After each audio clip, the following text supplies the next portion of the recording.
The NFL stands for not for long. Set, Sharga and Armstead. Roll out, Walker still running out. Looks to the left, wide open, Thompson touchdown. Colin Thompson with the touchdown.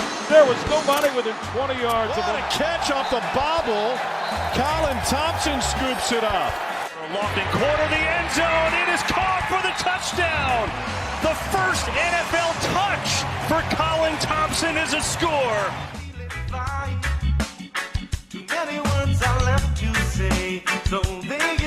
What's up, guys? Hope everyone is having a great week.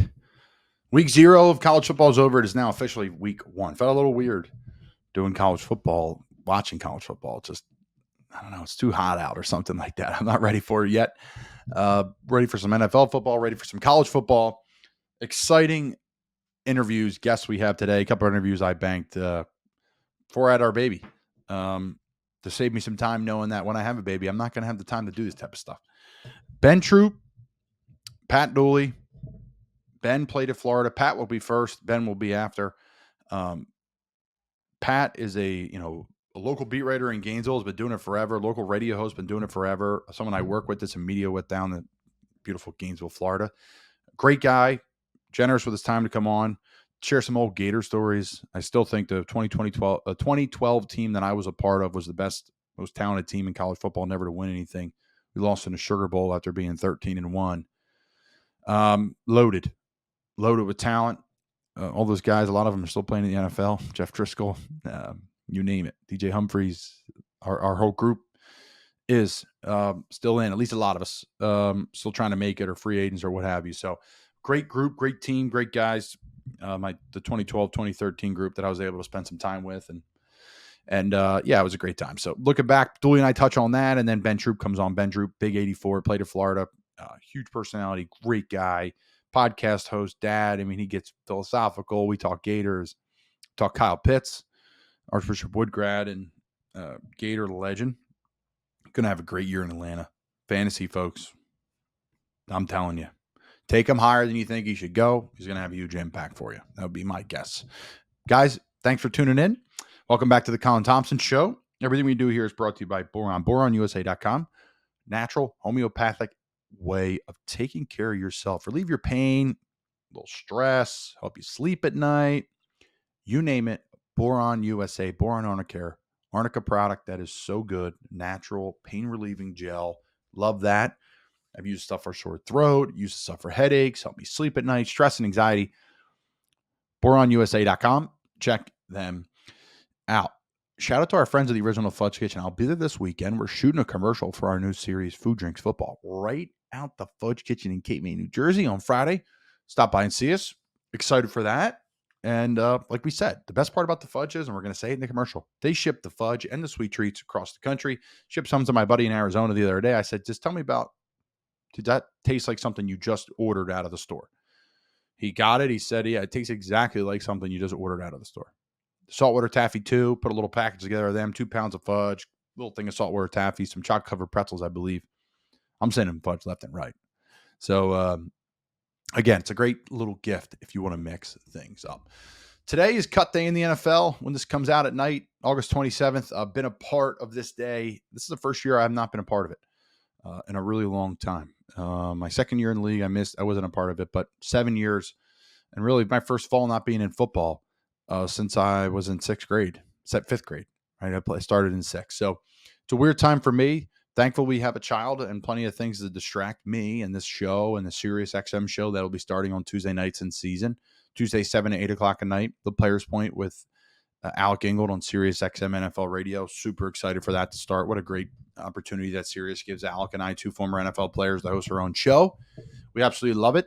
Have a blast with it, and they're first-class people there. But, yeah, it's been weird. It's been weird not being a part of a team, to train like I have been as a free agent, trying to get somewhere. That's what it takes to get there, and then not get there. Hey, it is what it is.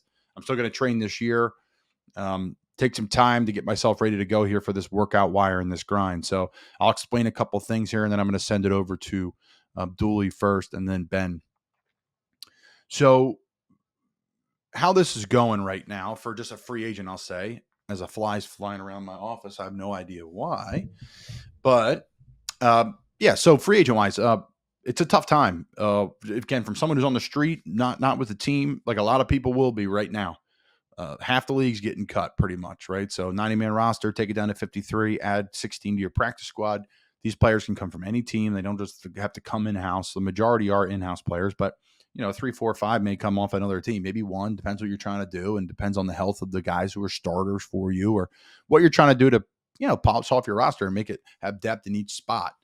Now you can have veterans on your practice squad with 4 years plus of experience. Anybody can be on your practice squad. Before, you only had a limitation in your practice squad, which I hated for the veterans. It cost guys money in careers that were good players that maybe were on the bottom of the rosters or at the end of their careers, had a payday or two. But allow guys like me an opportunity, a younger self, to get on there and produce, try to, right? So, how this day goes for players is you wake up in the morning and, you hope you don't have a missed call. I've done that even early. Like, I'm an early riser and I had a missed call, something 6, 7 in the morning, whatever it was. You're getting cut from a team. I was cut from the New York Giants. I was cut multiple times from the Chicago Bears. I had workouts with New Orleans, workouts with Detroit, didn't make those teams. Workout again with the New York Giants, did not make it back. Went to the AAF, XFL, Carolina Panthers, got cut from them the first year, signed back to the active roster the next day, went to Carolina the next year, made the active roster, the only one I ever made at a training camp in 2021. And then in 2022 got hurt, decided against the injury settlement for the 4 weeks of practice squad pay, and decided to be on the practice squad, essentially take a short-term pay cut for a long-term gain, and stay in Carolina because I didn't want to give someone an opportunity to come in and take my job. So that's kind of my journey and a brief little synopsis of getting cut and cut day. And it's tough. I mean, I've been fortunate to have an unbelievable support system. But in football, there's no plan B. I mean, there's other things I do, media and all this stuff. And people that are, I don't respect or whatever, think this is a distraction. This is not distraction. I still lift, train, run. There's only so much football you can do a day. All my chips in are on football, and they still are. I want to play this year. My goal is to play this year. If I don't, I'm going to retire. But if I play this year and I still got it, I'm going again because I feel great, truly, and I'm excited for the opportunity if one may come this year. That workout wire, what's it look like? It's a Monday in season. You just played on a Sunday. They're bringing guys in for a position group, whether maybe there's injuries in that position group or players aren't playing that well or whatever it may be. You'll come in, there could be 3 tight ends, 2 running backs, 2 linebackers, a long snapper, and a kicker, and they're just seeing who's out there. They're evaluating players for maybe futures deals, which is a off-season contract with a player, bare minimum, NFL bare minimum, right? So they're just constantly evaluating. There's a pro scouting department. There's a college scouting department. There's a front office that's always there, right? There's levels to this. So, that's just a little tidbit for me, business sports wise, but lots going on in the NFL. Everything's in pencil with this 53-man roster. It will never be in pen. There'll be a 53-man roster for a week 1, and that roster will change every week probably throughout the year, I would guess, or pretty much. So good luck to all the guys out there. Keep going. When they cut you, like my mom says, make them say no to you 3 times, and that's when you can move on. UFL is a great league. You played in the XFL and AAF, both great leagues. Go play in those leagues. Making $75,000 a year playing football, only working 4 months a year is a pretty damn good job. Go pick up a job in the offseason, make a couple bucks. That'd be my advice. Stick what you're doing. You can't do it forever. All right, guys, little Gator talk. A lot of pressure going on down there. A lot of pressure in Ben Hill Griffin Stadium, one of the best stadiums in the world. Going to try to go to Florida, Georgia this year again. Shout out to all my friends in Gainesville. Congrats to Ryan McGriff, newly engaged, friend of mine down there. Congrats to you and your family. Amazing. And good luck to all the Gator boys this year. What a great place to be a student athlete, one of the best in the world. It is a tremendous place to be a student athlete, and I was blessed to be one down there, meet my wife. And now we have a little girl together. So I'm blessed. Enjoy Dooley. Enjoy Ben. Good luck to the Gators this year. Hardest schedule in college football. All right, Gator preview. We talked about it in the intro. Ben Troupe and Pat Dooley joining me now. Legendary Gators reporter, media person. Back in the day, Pat, a lot of articles being written. Now your podcasts, radio, TV hits. How has it changed since you've got started to what it is now? Big question. I think we all know the answer, technology, but how has it really changed from your job and opportunities to get involved in different things, covering sports and the Florida Gators? Yeah, it changed so much it drove me out. I mean, to be honest with you, it got where it was not about substance anymore. It was about quick hits and ignoring the game that you were covering and writing about something that had already happened. And I got to a point where I got old enough that I could retire. And so I retired, but I didn't want to quit. I didn't want to get out of offering my voice up, and I wanted to have a voice. So I wrote for Gators Wire for about 3.5 years, and I stopped doing that. It was a lot, very work intensive. And now, so I do a podcast twice a week. I love doing that. It's a lot of fun. Have Spurrier on every Monday, so that's great. And you get a lot of former players, a lot of media guys on. And then Jeff and I do radio every day. 4 to 6, and I write for WRUF and a couple columns a week for them, including the back nine. So still staying busy, but I do feel like I'm closer to retirement than I was when I retired. Yeah, that is a nice thing though with the podcast and all. Like the thing about the podcast is just great, in my opinion, is you can do what you want, right? Especially if you don't have these big producers and these big shows and whatever. But you could sit down and actually talk about, like, hey, the third drive of the game, something I noticed, and dive into it and dissect it and break down and then go off on another level of it. Okay, well, this is why, and then go off on another level of it and go back to a recruiting class 4 years ago. And you're not up against the clock with a radio show ticking down with a minute left. And you're like, well, shit, we didn't even get to what we prepared for. I think, honestly, radio, the good ones, have turned it into more of a podcast, where it's more free flowing and longer form. Is that what you and Jeff are all about? Or are you guys are definitely not sticking to the hits like the old days? No, we kind of let our callers go where it's going to go. And if they're angry, then it's going to be an angry show. If they're happy, it's going to be a happy show. As far as when we're actually doing the podcast, it's, you talk about guys who get going, and I've had Ben Troupe on, so I know how that goes. But, we had Sam Kavaris on yesterday's podcast. Sam is one of the 49 voters in the NFL Hall of Fame. So we're asking him why we can't get Fred Taylor into the Hall of Fame. And he went on a long thing. And in it, he's quoting Troy Polamalu and Ray Lewis and all this. And it's like, well, you sit back and you go, let him go, man. This is great stuff. And you're right, though. You never feel like, oh, I've got to get this done within an hour. I got to make sure it's, obviously you have breaks in radio, but even then we go way past them. We don't care. Yeah. And the thing is, going good, it's going good, right? When the material ends in a podcast, it ends. And that's it. That's when the show's over. So talk about the Fred Taylor point, though. I mean, this is a great player. I played with Kelvin in Florida, big recruit coming in 2013, my second year there. Really good guy during my time there. I don't know him after, but he was really a good teammate. I enjoyed him. Why no Fred Taylor Hall of Fame? What were the bullet points? Well, the bullet points were really that he didn't make many Pro Bowls and all-pro teams, although he probably should have. There were a lot of great running backs that time.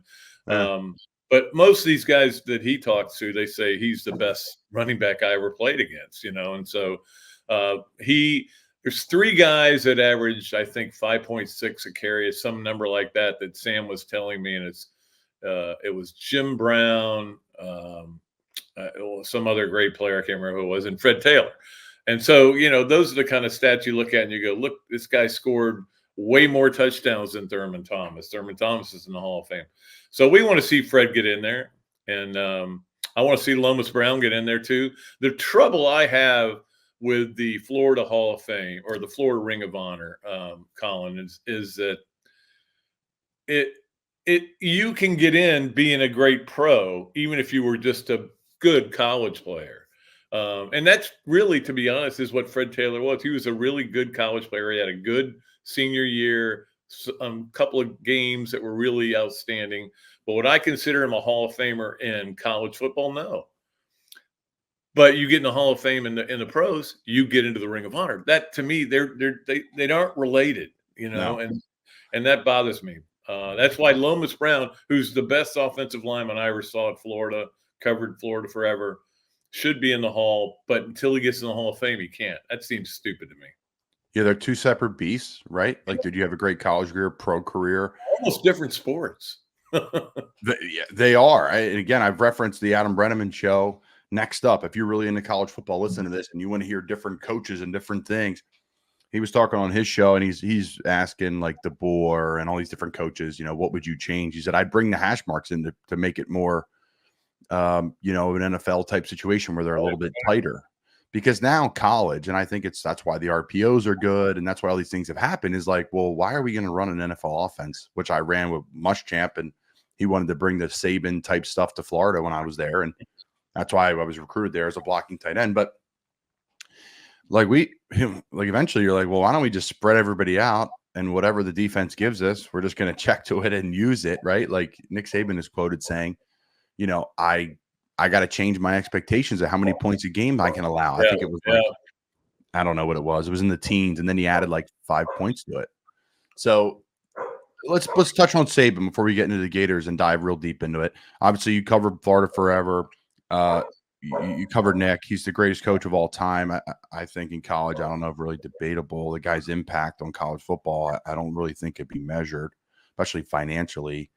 For Alabama to be good, it's really good for football. Neither here nor there. What's the cliche question that's not going to get a cliche answer? Like, what's his legacy? Of course, we know the legacy, but what's like his impact, and maybe a little impact on Florida, and a story you may have with Saban? Yeah, I kind of warmed up to Saban. I will be honest with you. When I remember the day we were at the 06 national championship game, and the day he was announced to be the new Miami coach, and I was watching the press conference, and we were with a bunch of media guys, and I go, guys, this is the most you're ever going to talk to him, because I knew how hard he was to deal with. However, from that point, I got to where you would hear things, especially during COVID, things leaked out where recruiting pitches would end up on the internet, stuff like that. And the more I listen to him, the more I go, this guy gets it, man. He understands everything, and he knows how to make players better and how to make teams better. And I became a Saban fan. I mean, other than when they played Florida, I think I rooted for him in almost every game he coached. Because I just loved the way he did things, and the fact that he got out because he didn't want to have guys come in and go, "What you paying me, coach?" So that's good. And then watching him on the SEC network, he's clearly the best person on there. It's not even close. He starts explaining football to me, and I go, "Oh, now I get it.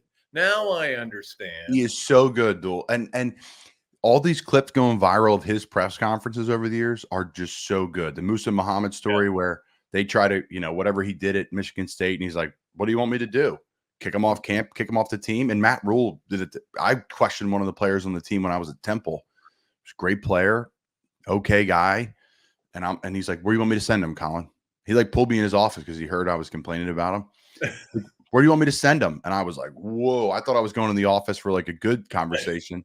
And he laid into me. He's a great football coach and a great friend now. But I learned that lesson. He's like, "You want me to send him back to the streets? He's going to die. And then I got to sleep at night knowing that's on my conscience. I'm going to break him here to be a good guy." And he did. But neither here nor there. And I know Urban was before you, but where Urban had a kid and he got in drug trouble and he hit somebody, and you're not allowed to hit women, and they kicked him off, and a year later he committed suicide, or he was a drug overdose. And so that haunts him every day, and that's tough. It is not easy to deal with something like that. And what needs to be like, listen, the players in purgatory, like he's on the team, like the players going into like the halfway home here before we kick him off the team. Like there needs to be like a supplemental team. Like, because what are you going to do? And I get it. It's reflective. It's big business. It's on university. Saban's incredible. I think we're about to get that in football with Tom Brady on the professional side. These guys that are kind of brutally honest too. And they're legends. They're the best ever to do what they did. But they're it's the new world. Like, you can share your ideas and stories and thoughts. Like, it's okay. Like, this helps. That's why he makes X. That's why Tom's going to make X. That's why Saban can probably pick his number, right? But at the end of the day, he's a gift. And And I'm a big fan of. That's why became a Lightning fan. I mean, I'm a big time Flyers fan. I like dynasties. I want to see people become dynasties, and it's so hard to just win multiple games. We won in my time in Carolina, I don't know, 5, 6, and 4 games, and I thought we had some solid teams. It's hard to win. Will Muschamp era, we had unbelievable players. It is hard to win, let alone win consistently. Okay, Florida Gators. Let's get into them. A lot to unpack. First off, I want to talk about NIL first. And what's that look like down there in Gainesville? Hot topic in football. Big money. There's a salary cap coming from people I'm talking to. Yeah. How's that going to work with Title IX? I think that's a healthy alternative. Spread some money out, get some guys, some players. Maybe people make real money for their name, image, and likeness, not just like pay to play and supply and demand in the transfer portal, etc. Talking about how it's been, how's it been received with the big boosters of Florida, and have they been able to fill out a roster that can compete in the SEC? Well, it is. I think they obviously got off to a really bad start. The collective they put together was not good, and it was a mess. And people were promising things, and they were going through boosters, and it just was a mess. And of course, they're being sued for it. Although I think it'll get settled. I don't think it's going to be that big a deal by Rashada, but they have it under control now, and they've got it in professional hands, and they're doing things the right way, and they've increased the money, and they're able to compete. Now, are they able to compete with Ohio State? No. Are they able to compete with Auburn, which is pouring a lot of money in, Texas A&M, teams like that? No. But they're able to compete, and then you just got to get guys ready and get them ready to play and do a better job of coaching. But I mean, I would say Florida's probably in the 6 or 7 range in terms of the 16 teams in the league, maybe lower than that. But they got off to a bad start, and so they're getting better. But when a school comes in and offers $66,000 a month to one of your running backs, I mean, what are you going to do? It's just hard to do.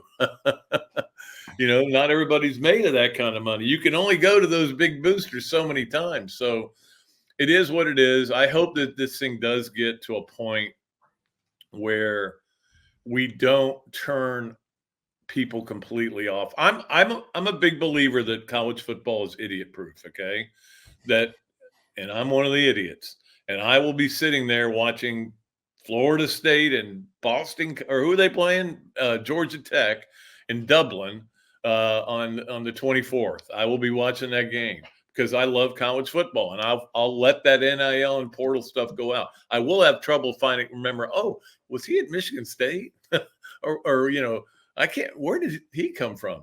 But it is what the NCAA let it become, because they didn't do things the right way for a long time, and now they got caught up in it, and that's why the NCAA is just trying to hold on by its fingernails. But it's an interesting concept, and you better evolve, you better adapt, or you're going to get left behind.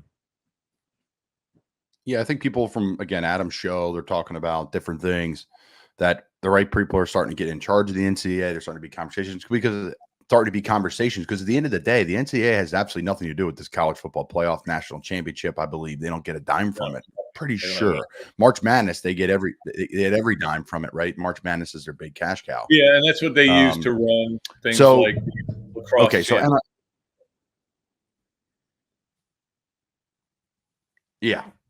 and our Gators women's team is very good here, because we're having some tech issues here. We should be fine. We'll just plow right through it.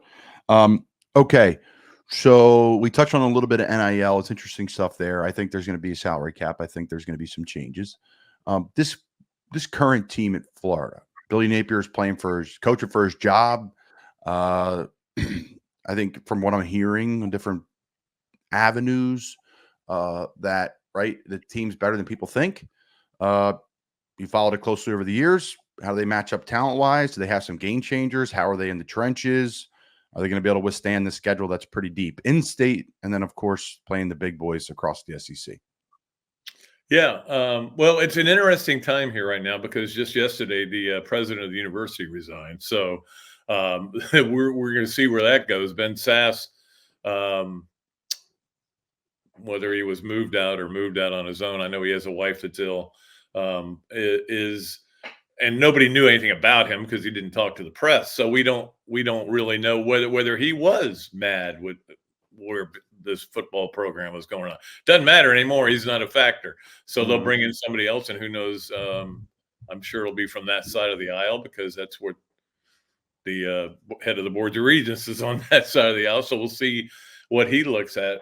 You have an AD that's also in a little bit of hot water because he's hired a football coach who hasn't been successful. He hired a basketball coach who's now coming into his own. That seems to have been a good hire.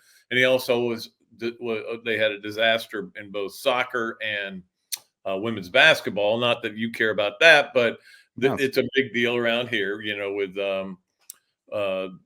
the heat that may be on Scott Strickland. Now, he has done everything really well in terms of facilities, in terms of being a booster, money raising type guy with the boosters.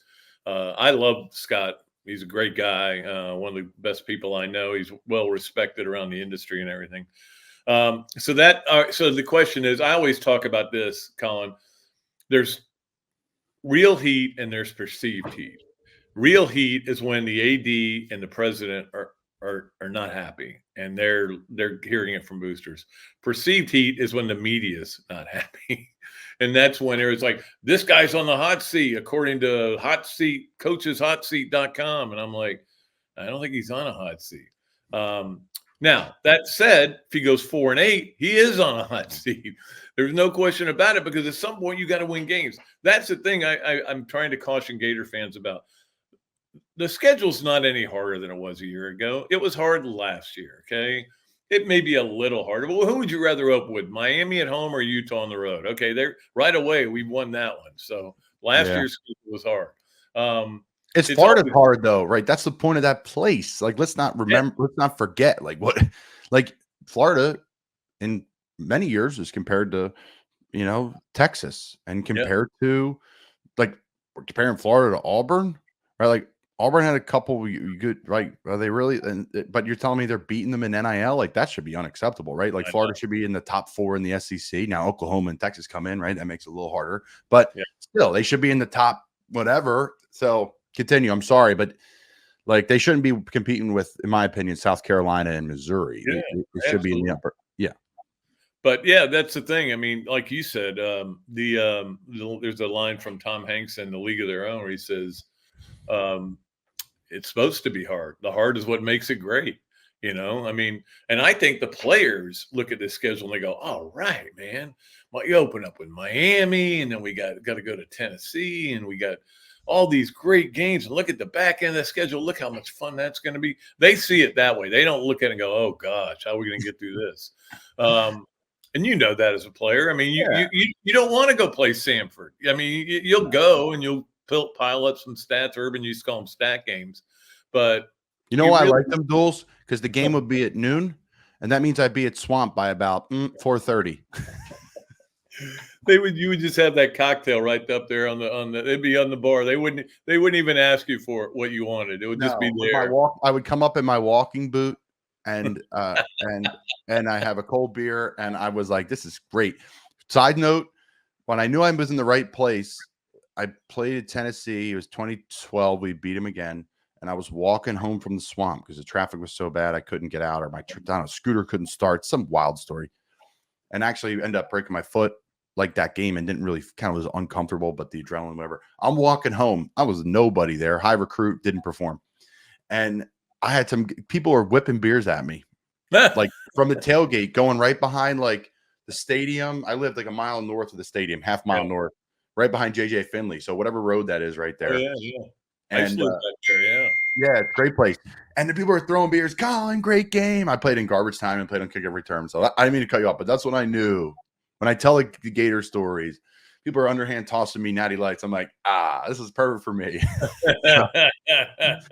It's a great place, man. It is a great place. I mean, I've lived here most of my life. I lived in St. Augustine for a long time, but I like it here. And but when we look at this year's team, people are like, they're almost going into it with one eye open. They're like, I hope they're going to be better.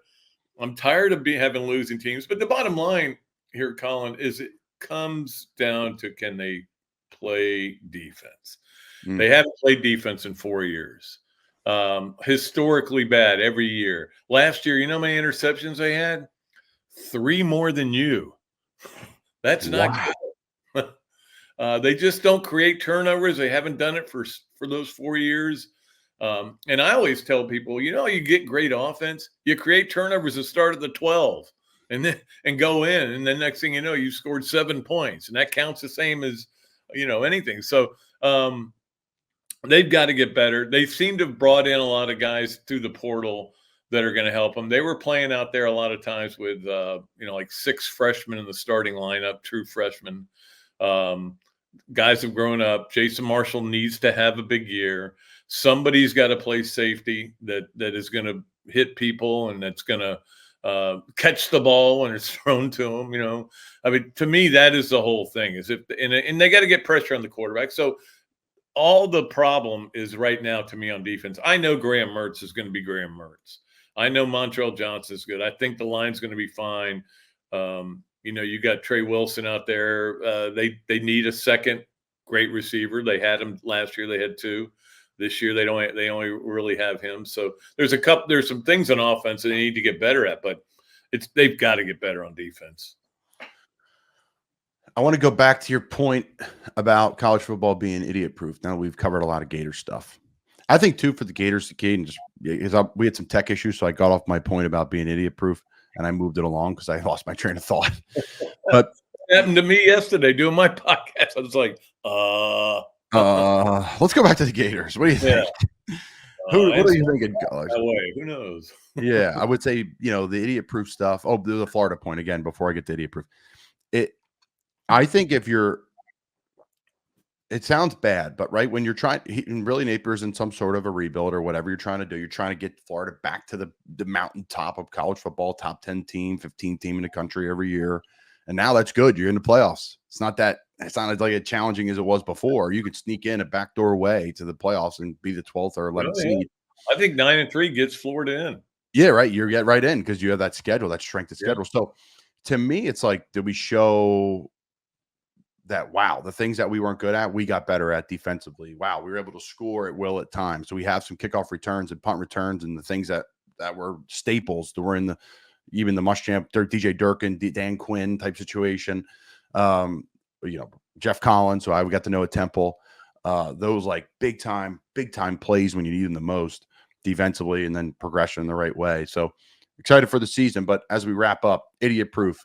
I completely agree. It's idiot proof. And my father-in-law, I'm wearing an LSU football hat and a Temple shirt too. I'm a hodgepodge. I'm a free agent. Once Florida broke my heart and medically disqualified me, I became a free agent with my fandom and my teams. But neither here nor there. It is, the sky's falling and all the get off my lawn crowd with NIL and all this stuff and whatever. And I looked around one day and we're at a bar, or it was the holidays and we were at someone's house and it was packed. We were watching a game.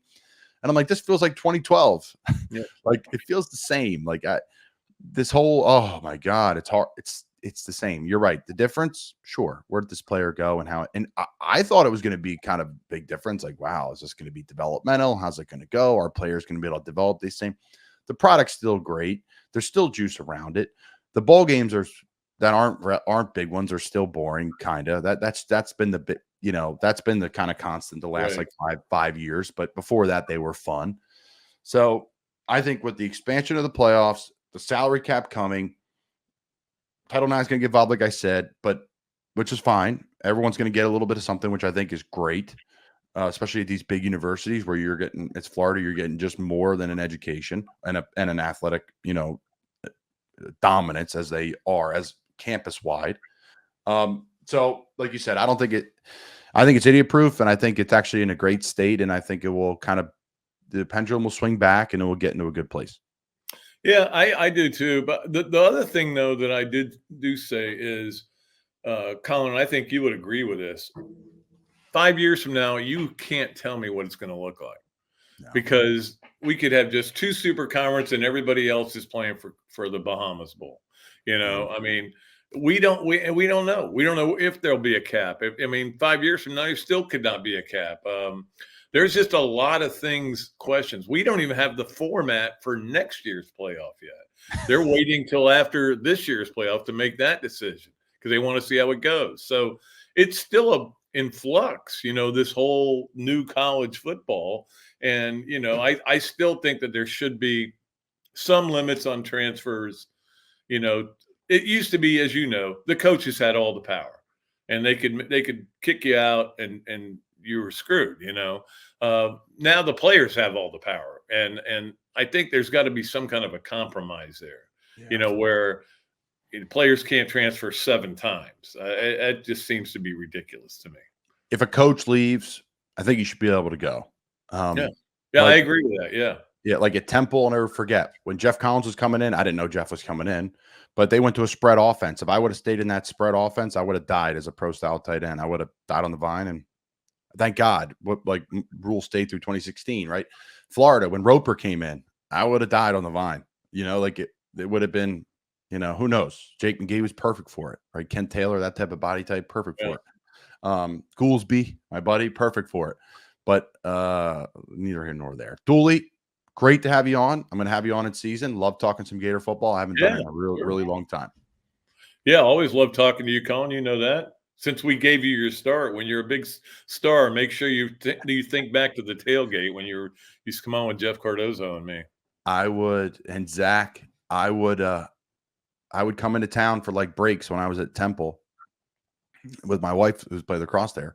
And I would just say, hey guys, is there any like radio? I'm going to do some sitting around her dorm while she's in class and I'm on a week break and you guys would have me come in and do radio. I loved it. I'm like, sure. You sure you don't want me to keep going? Yeah, we enjoyed it too. Hey, man, we didn't have to talk. Yeah, right. You guys are like, great. Someone else could take I could take the win. I could take the mic and run with it. Thanks, Dools. All right. Thank you. All right. So we're continuing our Gator preseason preview. The nice thing about having your own show, Ben, is you get to kind of make your own rules. And I said, you know what? I want to talk some Gator football. It's been a minute. I've had a lot of people talking to me lately about my time there. I was on Dooley's, Pat Dooley's radio show with Jeff a couple weeks ago. And I said, you know what? I got to have these guys on and do a little preview. So my former 84 tight end brother, this man had a lot more plays and a lot more catches than I did. I think I probably played 20, 30, 40 plays there. I don't know. And then I got hurt and that was it. So Ben Troupe's joining us, legendary tight end, NFL tight end, and Gator legend as well. How you doing, man? Always good being up with you, Colin, man. We got to do this more often. We do, man. We've been trying to make it work. I said, I got to get Ben on. Let's do it. So what are you up to, man? What's going on in your world? I know you're a former NFL player. That struggle as my career's coming to an end, it's harder than you think. You could prepare for it. I've got so many different things I could do off the field and working and staying busy. But to pull the trigger on something and say, this is what I'm going to do has been really hard for me. I'm going to try to go one more year. See how it goes. If it doesn't work, I'll hang them up. So you got a great story. You missed it. Go back and listen to Ben's podcast with me way back in the day, probably 2 years ago now, a year ago. So Ben, what are you up to in your life? I know you're a girl dad, and we were just talking about that a little bit here. Oh, I'm just doing my nonprofit stuff. I'm the founder and program director of my nonprofit, The Uncommon Crew. That's www.theuncommoncru.com. Doing my media stuff. 84 Reasons is my podcast I have now to where I'm gonna have you on, Colin, because it's for future, former, and current Florida Gators. When I first got into it, I just want to have a relationship with the current crop of current Gators, which is hard, as you know now, Colin, to be able to get current student athletes on your podcast is almost like trying to get Bryce Young on. It's extremely difficult, but I appreciate Anthony Richardson and Ricky Pearsall and Javon Dexter, the ones that came on the show that they came out of respect because of who they thought I was. Look, man, I'm a former Gator and I appreciate you guys coming on, but it's being able to talk to women's gymnastics, soccer. Parker Valby right now is going to the Olympics. She's the greatest athlete right now at Florida. Sorry, Graham Mertz. But if you can't run 10 miles and come through the finish line and look at your clock and go, oh man, I broke the record. Like, so Not even sweating. Yeah. And I will say this. I got 2 new podcasts coming. One will be the Ben Troupe podcast, where I get to just sit down and just have conversations with people outside of sport. And my sports podcast is going to be called No Weddings in the Fall. And it's all in the name. Like, just talking about, college football, NFL football, because I'm like you, Colin. I look at it like this. If I don't like somebody else's take, I give my own. That way I can appreciate what they said, and I can give you what I said, and I get out of the way. I've been enjoying it. I really, really have. Because, and let me say this, because, Colin, you are in the twilight of your career, as we want to call it. We coming to the end. There's a light. We're staring at that light at the end of the tunnel. Let me tell you what you've done that you don't give yourself enough credit for. You have started career 2 while you have career 1. That is not something I understood. Most of us end our careers. Football is no longer, our first love. We as you say, we married now. We got kids now. Kids on the way. I didn't understand the importance of my plan B starting while I had plan A. If I knew now what I knew back then, oh man, I would have definitely, because it puts you ahead of the curve for this reason. One, it makes walking away a little bit easier because I already have my identity away from sport. What's hard is my identity was in sport, and now sport is ended. So who am I outside of sport? Well, Colin said, well, I know who I am outside of sport. Let me start pushing that. You don't believe me? Shannon Sharpe is way more popular than he ever was when he was a player, because he's showing you this is who I am. Yes, I was a Hall of Fame tight end. Well, I'm 84. Imagine Shannon's show while he was playing. Oh my goodness. Listen, if you want to know the blueprint of how to do it, Ryan Clark did it the best. Ryan Clark, while he was playing, started interning with ESPN in the offseason. And that became he got a contract with him. I think he's one of the best people in sports. He is doing it. And I think what you're doing now, Colin, is you're letting people are rooting for Colin Thompson, the person who just happens to play. If they only rooting for you because you're playing, it's hard to parlay that. Even if you are all pro, Super Bowl champ, those kind of things are great, but you already have your identity. And now this what a lot of players won't say. The same players who got all the notoriety, all the prestige while they were playing, they're gonna be coming to you when they come to this. When it comes to this side of the road, they're gonna be like, "Hey, how do I do this, Colin?" And you're gonna be like, "Yeah, but do you made $100 million? The money will not doesn't matter. It doesn't fill the cup now." So I commend you. I commend you on. Thank you, buddy. Deciding, hey man, all these people are taking a chance on me, whether it's University of Florida, whether it's Carolina. These people saw something in Colin and say, hey, man, your brand is big enough to help our brand. And you go, wait a minute, my brand? Yeah, you got a brand. What? You don't – big brands only partner with other brands. That's why LeBron is with Nike, things like that. So, listen, continue to build your brand. Continue to show the world, number one, we are more than just football players. Because if we don't do it, they're not gonna see us as. And when it's time to walk away, you know what people gonna say? They're gonna say, "Wait a minute, you was playing football the whole time. You was."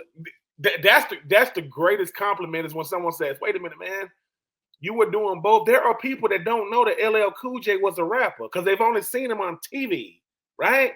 There are people that don't know that Michael Strahan is a Hall of Fame DN. Unbelievable. So that's the greatest part when someone says, "Yeah, man, it was always." I would say this, Colin. I think you were always going to be in this position. It's just football gives us a boldness because football makes you have to be bold. I got to play in front of millions of people. I make mistakes for the world to see. Now it's saying, let's get behind this mic. Let's talk sports. Let's talk life. Let's talk. People appreciate when Channing Crowder, who's on the pivot, played with Channing a couple of years at Florida. He's a year younger than me.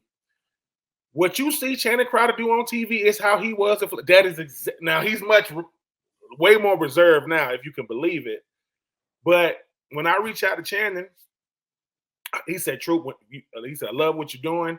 He said, "Whenever you need me, I will come to where you at. We will do it live, in person, like you sitting down." He has his own seasoning called Crowder Powder. Send it to me for free. I mean, I'm telling you, you got more connections in this, you got more connections in this business than you know, Colin. Just reach out to me. Anybody I got, you got. But I commend you, man, because like I said, the hardest thing for us to do is believe in us, root for us, cheer for us. Because everybody else do it. And advocate. You got to advocate, which is cheering, which is what you're saying, right? And that's you're listen, not for long media.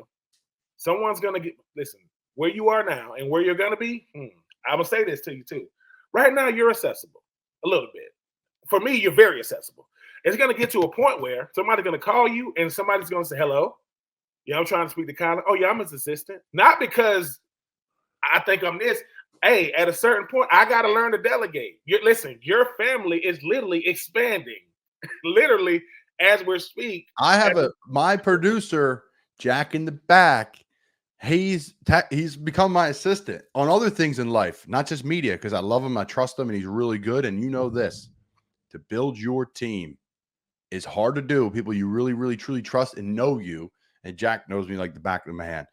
BT, you're the man. I appreciate the kind words. I'm just telling you, when you do it, it's like this. When you make a big play in a game, you don't understand the magnitude of it until you go watch it. Because all you're doing is doing it. And you didn't see that state like, dude. Or later. It's got to be later in life. That's why you appreciate the fans, because they're telling you all we see is what's in front of us. They see the whole field, and they saying, Colin, you did this and did it. Because sometimes when you do it so long, you get used to it, and they make you take a step back and go, dude. Well, you have to dumb it down for yourself, right? Because you're on to the next play. You're on to the next thing. You have to be. You can't. The players that soak it up, they don't even make it. No one really even soaks it up because you're gone. You stop playing in high school. You know what I'm saying? Yeah. Like you're one of one. I mean, I have a nephew in college right now. Shout out to my nephew Christian up there in Washburn, up there in Topeka, Kansas. I got another nephew, his younger brother. He's going to be a senior this year, and I tell them the same thing. I said, treat football like coffee and sip it. You have to sip it. We're used to go. Listen, we treat football the same way when we drink a Gatorade. We gulp in that thing. But the only time you taste something you gulp is when it first hits your mouth and that last gulp. You ain't tasting it between. You ain't tasting it. I said, because we don't understand how blessed and privileged we are to have done what we've done. We are the one of ones. Most people ain't going past high school. And I'm talking about the best player you ever played with, Colin, didn't even make it. Like, dude, I know a dude I know a dude way better than what you saw me do. But you kept going. And you don't understand how you made it and he didn't. I said, well, it's what you couldn't see. My daddy say, oh, no, it's not what you see. It's what you didn't see. It's that mindset. It's that mentality. But I'm telling you right now, Colin, we will see each other continuously down the line because we share the same passion behind this mic. But I'm always going to celebrate you. I'm going to be the one saying, listen, there's a dude named Colin Thompson. I'm telling you. and this is why I would do that. This is why I would do that. I'm not lying. It's not an exaggeration what I'm saying. They'll think it sounds like an exaggeration. I'll say, well, listen. I said, you know how you know I am complete confident in where I'm supposed to be? Yeah, when I'm celebrating people in my business. When I can tell you, it's great that y'all picking, but y'all need to talk to him too. Because when they're calling your phone and you don't know how they got your number, like, this is Colin, yeah. Ben Troupe told us, and I'm going to say, look, y'all don't got to tell him that I told y'all about him. I'm telling y'all he's going to be one of them ones. Because when you in this business and you look at other people doing it, now you can really hear what they're saying because we do the same things. It's not like, oh, okay, I can see how they did that from production to how they put shows together. But as long as we understand this business is small, it is not. I know people think it's a gazillion. It's not. It's not as widespread as we think. I want to be the one that I'm a connector. I've always been a connector, so I'm gonna make sure that if someone says, "Hey Ben, man, you know somebody who wants to talk about the Panthers, want to talk NFL, want to talk," Colin can do that. Why? Because he's gonna hear you out before he says no. Now, a couple of days from now, he might not pick up the phone because he's about to add to his family. So it might be a little. Right. It might. So now it's gonna. It used to be, hey man, I can't because of. Now it's, hey man, I got me and the little one. It's gonna be it's not an excuse. It's gonna. I can't wait for it because then I can say no to stuff. Listen, you can say, "Can you hear it?" I'm like, look, I can't. I'm sorry. I can't wait. And I've been editing things out of my life. Let's talk Gators though, BT. Yeah. I want to get into the Gators here. And I want to do a couple quick hitters. You, Dooley, maybe someone else. I'm going to see if I can get my hands on here from Gator Nation. Maybe we get Pitts on. All right. So All right. Billy Napier, third year. And what a special place to be a student athlete, right? You and I both know it. My wife is a Gator lacrosse player. Several of us got married to someone of another sport, dated, best friends with. What a great place and atmosphere. I didn't realize it. I was fortunate because I went to another school and I got to see, okay, what this other Division I school, Temple, was like compared to Florida. The community of Florida was tremendous. So I digress. What a great place to be an athlete. I want to say that first. Student, social life, loved it. Billy Napier, third year. Tough schedule. I'm hearing the roster's a little bit better than people think. I'm hearing they're going to win 2 games. I'm hearing they're actually going to have a great year. What do you think on the Gators this season and Billy Napier?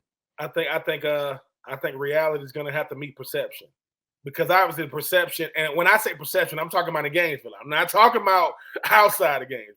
I'm saying, Graham Mercer deciding to come back was the biggest decision of the offseason. Bringing a guy like Will Harris from USC to help that defensive backfield. Montrell Johnson decided to come back and not move on to greener pastures, being the leading rusher coming back in the SEC, shoring up that offensive line. Third year means I got my guys. If I come in the first year, that's not my guys, right? Second year, I'm trying to get my guys in. Okay. Third year means I've instilled my culture 2 years in a row. I got a quarterback, because you know how it is, college, whether it's high school, college, or pro. You ain't got a quarterback, it's going to be a daunting task. I don't care what the team around you is. Belief, though. When you got belief throughout this team, you bring in some big-time transfers. We talking about Shamir Dyack, and you get Elijah Badger to go along with Eugene Wilson. You talk about, Austin Barber and that offensive line. You got the pieces. Now, here comes Miami.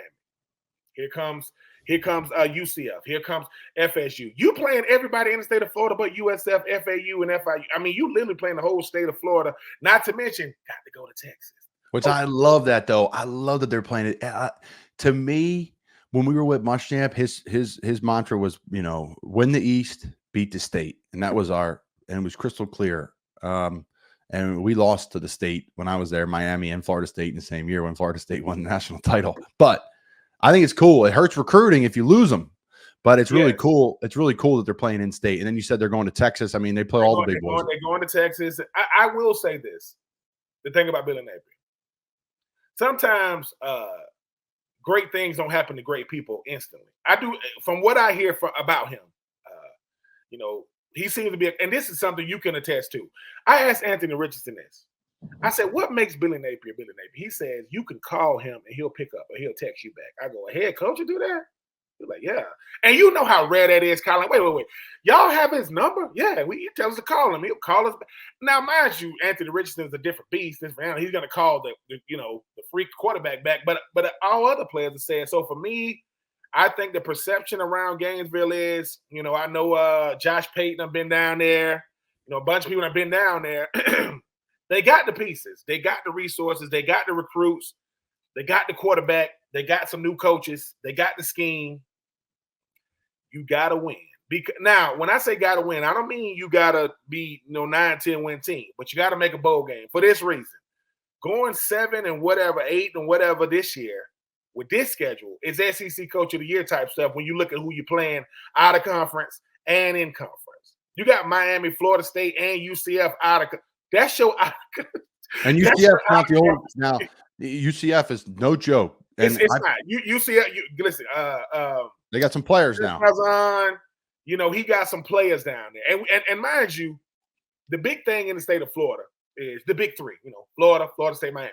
UCF wants to be a part of that conversation so bad, but just like I know, Colin, it's gonna take a lot to go from big three to big four. It's gonna take a lot. Now, UCF gonna have something to say. When you talking about, listen, Miami versus Florida, that's a recruiting game. That's first game of the year. Florida versus Florida State, that's a recruitment game. UCF, so a lot of things gonna be put to rest, but that's why you play the game. No one's gonna feel sorry for Florida no matter what happens. Graham Mercer saying all the right things, but it don't mean a thing if you don't win. So as much as I want that reality and that perception, reality and perception hardly ever meets anytime ever in life. But with football, you kind of gotta they gotta at least be in the same building. They might not be in the same room. They might be across the hall, but they need to be aware of each other. And look, that first month of the season for Florida will decide, because that gauntlet at the latter part of the season, if they come out of the first 6 games 4-2, 5-1, because you know that, because Ole Miss, oh my God, Ole Miss is coming to Florida at the end of the year. And they're looking to go to Atlanta this year with the team they have. So, hey man, you got Texas, you got Oklahoma, you're adding them. They don't lack any talent. You talk about Georgia, they the best team in the country right now. LSU not going to be down for long. Auburn is a question mark. Ole Miss supposed to go there. So, hey, Florida's in the mix. You got to, what, $7.2 million, not counting his money. That's a lot of money for a guy that hasn't won yet. And like I said, Kirby Smart makes $12 million a year. He's a high-paid coach of college football. He won 2 national championships. If Billy Napier wins 9 games, makes a college football playoff, he'll go from 7 to 10 without even going to Atlanta, which shows you, the difference. But you know how it is, Colin. Listen, Florida Gator Nation, we are the best and worst. We are the best when we are the best, and we are awful when we are not winning. That's how you want it, though. That's how you want it. I'm from Philly. I'm from Philly. Eagles fans are the best fans in the world. Yes. Why? They're educated. They don't give a shit. They don't care. They educated. They know what they're talking about. I always say this: best fans, maybe not the best people. And I'm from there. Listen, best fans, because like you said, when you say they're educated, that means that, look, don't act like we don't know what's going on in that front office. And in Philly, y'all are honest from this reason. See him out and about. There go Darius Slay. Chauncey Gardner-Johnson is built to be an Eagle. The way he is as a football player, he is built to be a Philadelphia Eagle. Because I was in Philly. One time I played in Philly was the time Donovan McNabb got hurt on our sideline towards ACL. Let me tell you something, people. My cousin was at the game, repping his cousin with a Tennessee Titan jersey on, but he don't know where he at. Colin, he did not know. So when he's up there talking trash, and I can say this, he was probably around a whole bunch of Italians. It was a whole Italian section, right? He thinks that the cop is coming down there to save him. No, the cop is coming out to tell you, I cannot say, listen to me. I cannot say. These people fight each other. What? Brothers and sisters and cousins and friends, they'll fight each other. They're going to beat the brakes off of you because you got the wrong colors on. And we got a jail right there underneath the stadium. So my cousin is thinking, man, you ain't going to save me? The cop said, I can't save you. Listen to me. So I love Philadelphia Eagles fans because when Joel Embiid wins the MVP, that's for the city, man. That's for the city of Philly. When Philadelphia went to the Super Bowl, oh my God, and won that thing, I told Jalen Hurts, I said, Jalen, you want to be an icon forever? You win a Super Bowl in Philly. Winning a Super Bowl in Philly, it's like when LeBron won in Cleveland. You don't ever got to leave Philadelphia ever in your life. But if you lose, you got to deal with it. Because, yes, you would have won the MVP had they won it. Had they won it, Jalen Hurts would have won it. But Philadelphia Eagles fans, what I can appreciate about y'all hate everybody in the NFC East, not dislike them. What? The Giants? Who is that? The Commanders? What is a commander? What is that? And the Dallas Cowboys got to win the Super Bowl before they can talk to us. That ain't even his real name. I'm telling you, love Philadelphia Eagles fans because y'all honest. Y'all love the fans. Y'all love the Eagles players. But you ain't getting invited over to eat just because you wear green and white, man. You got to win, brother. You got to win up here. We don't do that. It's okay type stuff. So and that's another show for another day. We're talking about Philadelphia Eagles fans and Philadelphia, but nah, man, it's prediction on the year. Give me a record. Gators. What, we got 13 games. I'll say 7-6. And the reason why I say that is because this. Colin, at the end of the year, is going to be about 2 things. What do we do with the first part of the year and who's healthy?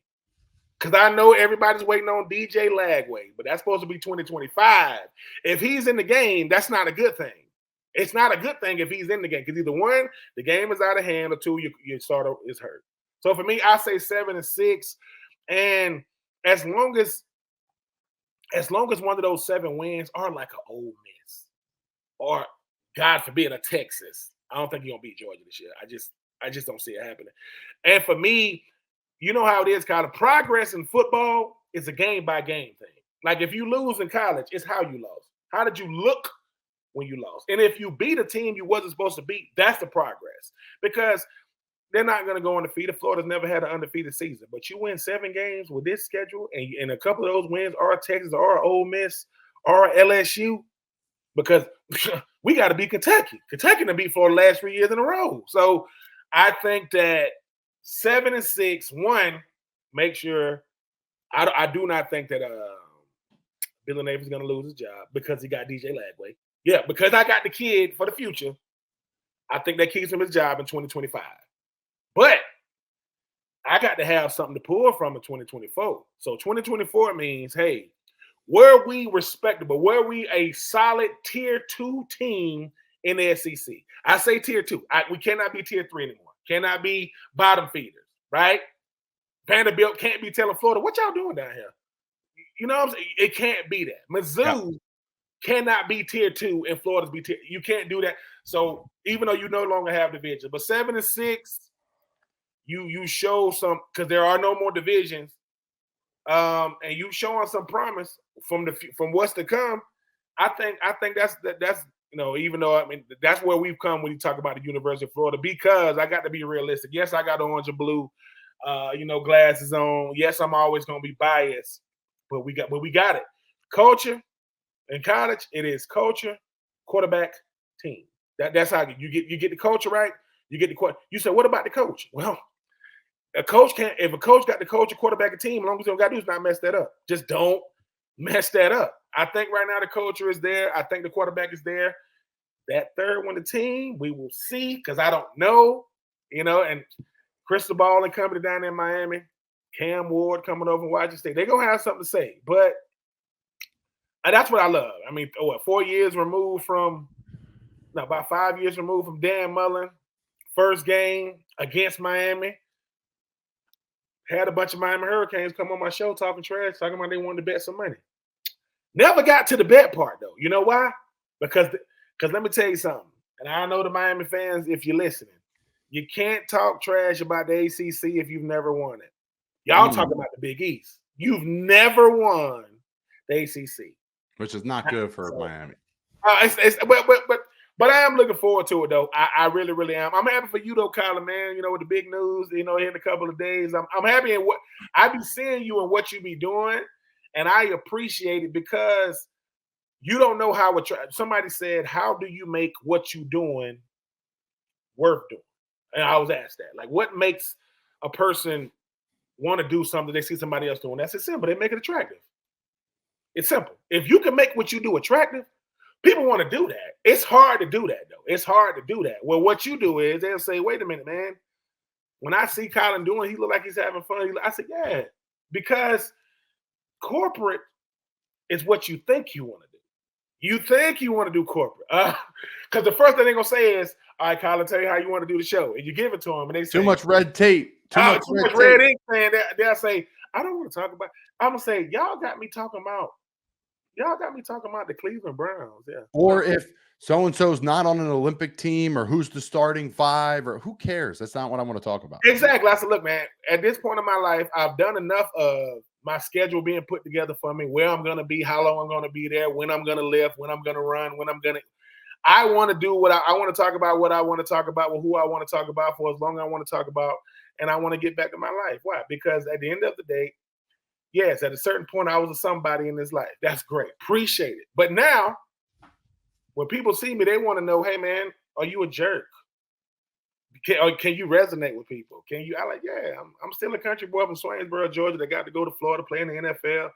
Now I'm behind this microphone, and the last thing I'm going to do is be behind a microphone and not have fun. You know how it is, Carson. Look, man, it's enough people behind these mics that should not be, and I'm not going to call nobody out. I'm not here to do that. And if ain't nobody stopping them, hey, man, let's have some fun with it, man. Let's enjoy these opportunities to talk a little football, man, talk a little life. As long as you put some life in it, like when people say, Colin, just give us a little bit about you. You finna get the greatest addition to your life. You're going to be like, dude, nobody told me. I said, because you didn't ask. Nobody told me that being a parent. I said, listen, just work on trying to say no. You're not going to say it. Just try. Like, no, you're not gonna. Anything she wants, she's gonna get it. I'm talking about. Listen. It's gonna be 2 households now.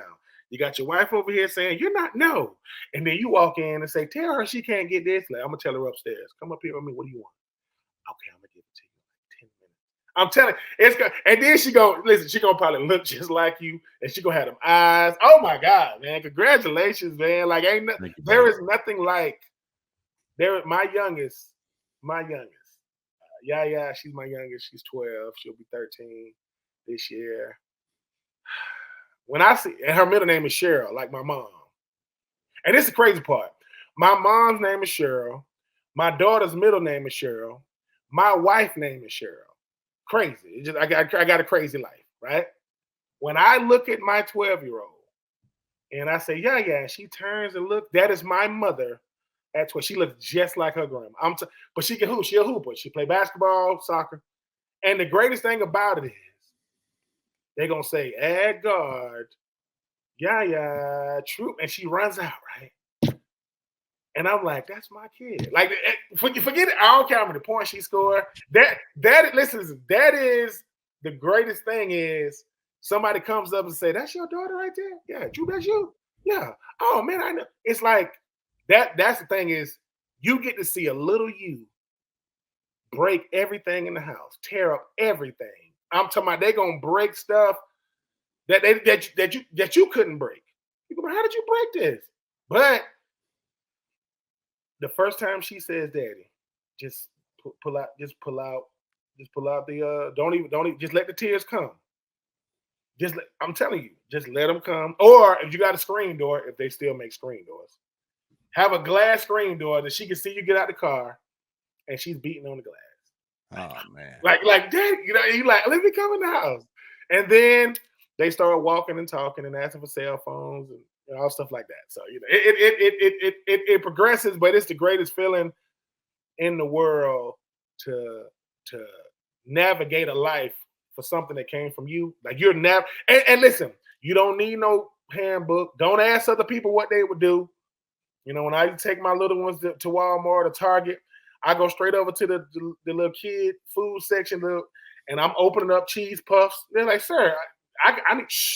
I'm in here for 10 minutes, and I need to be unchaotic, so she can eat it. She can ice cream. I tried to give her ice cream one time. My mom was like, no. So, but enjoy it, man. I would say enjoy it. The greatest thing I will ever do is my kids. I can never duplicate that. So, and you already married. The greatest decision you're gonna make is who to marry. The second greatest decision to make is who you procreate with.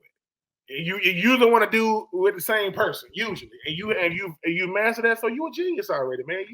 They right there in the house. They go to lady. They go to listen. They go to missus. Here come the little one. That's it, man. And now, I don't know if Babies R Us is still a store, but if it is, it's gonna be like Home Depot to homeowners. You're gonna be in that store so much. Oh, listen, I'll tell you what. I'm already in Home Depot enough. Nice thing is I married a Gator. We talked a little Gator. Oh, yeah. You don't got to worry. Listen, I got a friend who he went to Georgia Tech and his wife went to Georgia. Yeah, so I'm good with that. We're good. I mean, we're good with that. So, yeah, man, we're excited. I appreciate you coming on. A little Gators chat with Ben Troupe. We'll have you on soon, brother, in season. It'd be great. And we'll chat soon. Colin, man, keep doing what you're doing, man. I do be internet stalking you, man, just to keep up with what you're doing. And sometimes I will steal a Colin Thompson tape. I said, listen, my partner said earlier, I will, if it's good and I don't got to think it through, I will steal it in a second and put it on my show. Appreciate it, man. Enjoy yourself, man. We got to do this more.